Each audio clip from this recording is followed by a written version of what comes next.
Hello everyone, welcome to the behind the scenes video for the Halo trap.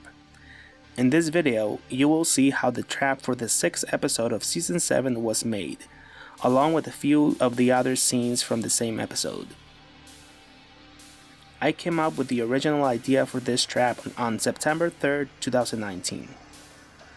The original idea included a halo with a small saw blade that was going to cut the victim's skin around the head, leaving the cranium exposed. Once I started planning it for Season 7, then I changed the method a bit and had the halo spinning around the head with a sharp blade which would do the same cut as the saw, and added the detail of the wire through the jaw he had to rip out. Before I started shooting this episode, I made the outfits for the characters and tried to make them all blue to match the blue tones of the episode, especially the trap. And I organized all the mouth cuttings that I had to make sure that I had all of them, because I keep losing them. For this trap set, I wanted to do something a bit different than the rest, so I thought of having it take place in the bathrooms of the power plant. So I started planning the layout and what things will be included in there. To make it a bit more realistic, I went to Lowe's and bought a backsplash to make the tiles shine with the light and give that bathroom tile feeling. The wall with the windows is the same one I used for the workshop in the Huxley Brothers. I really love that set, so I found a good use for that wall in this episode. This set was a bit inspired as well by the film Indiana Jones and the Kingdom of the Crystal Skull, which, even though a lot of people didn't like it, I am a big fan of that movie, and one day while watching it, I noticed this room where Indy is being asked a few questions after his shower, and you can see the bathroom in the back through the window, which I really liked, and I decided to do something similar for my set.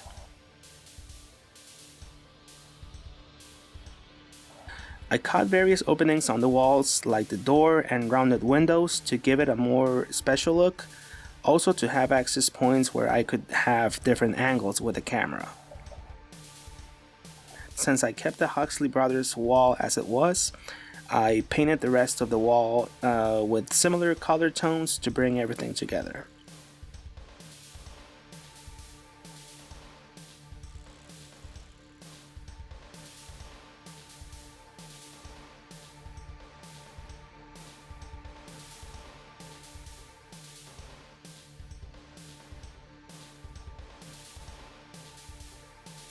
I had no idea at first how I was going to make the toilets and sinks. I started looking around for various items I could use to make them, and I ended up using clear plastic Christmas bulbs for the bottom part, and the tops were made with cardboard.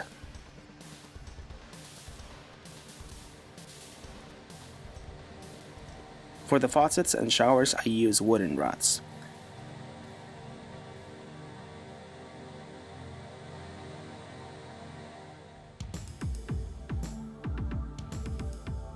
Once I was done with the set, I couldn't stop staring at it because I was very happy with the way it looked, and it's one of my favorite sets from this season, which I would save as long as I can.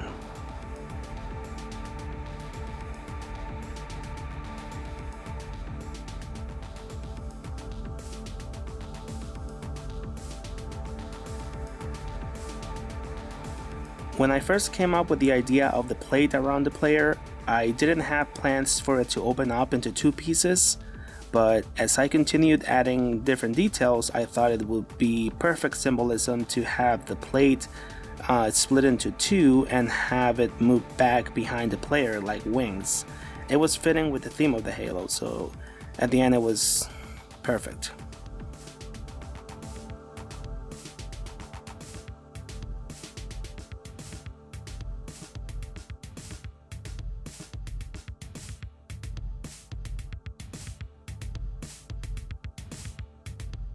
In the original script, the halo does come down on Austin and cuts his skin, leaving the skull exposed.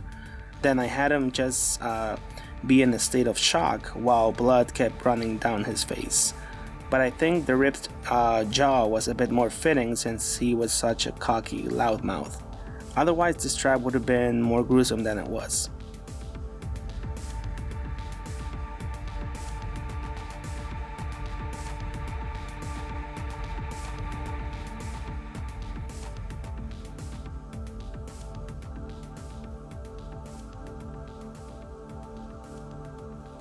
I love the way this trap came out, and the way I edited was just like the classic Saw film traps, with all the fast moving shots, mixed cuts, and the tension kept building up slowly, and with the climax of him ripping out the wire, I think it was just perfect.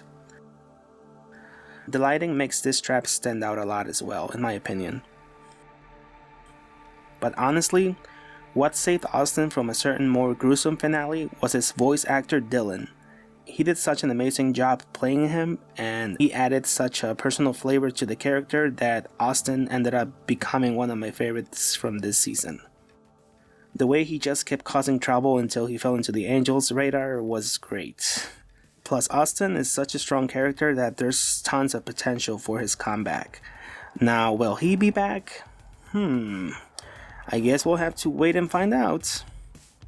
For now, I decided to leave his fate unseen because I feel like not all the questions need to be answered if there's going to be a continuation of a story.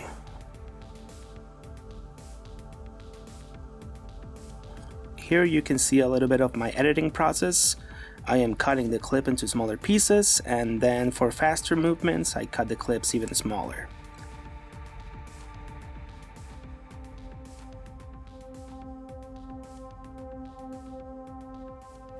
Another reason why this episode came out so good in my opinion is because we finally got to see another side of Patrick, since most of the previous episodes he was just pretty much always with Nathan. But in this one, he goes on a little side quest to capture Wesley Loving. Just like Dylan with Austin, Andy did such an amazing job voicing Patrick. I feel like I wasn't giving the character enough attention, but that's only because he needed to help Nathan first. Then once the Angels went after him, then his character development started growing a little by little, and this scene proved it, with Andy doing a great job with the voice acting and the tension of Patrick forcing Wesley to write his resignation. Overall, I can probably say this is my favorite episode of Season 7, along with the next one. The acting, the tone, the trap, the colors, everything seemed to fit together very nicely. And just like that, we have come to the end of another behind the scenes video. Please stay tuned for the next episode, which will be the making of the intubation trap. Thanks everyone.